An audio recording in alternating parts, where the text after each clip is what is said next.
Feeling financially squeezed and wondering if Chime can be your lifeline? Let's explore how to potentially access funds through Chime, focusing primarily on SpotMe, which is their overdraft service. Keep in mind Chime doesn't directly offer traditional loans. First, understand SpotMe's eligibility. Chime requires qualifying direct deposits of $200 or more each month to be eligible. This demonstrates consistent income. Also, your account history matters. Active and responsible use increases your chances. SpotMe covers overdrafts on debit card purchases and cash withdrawals.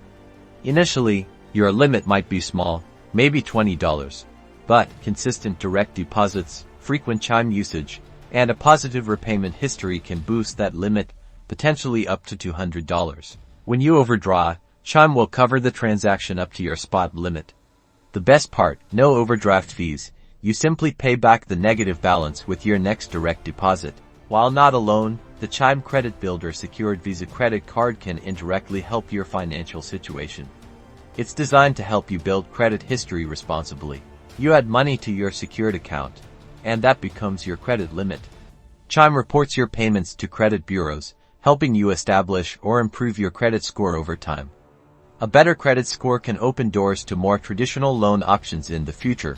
Remember, responsible use is key.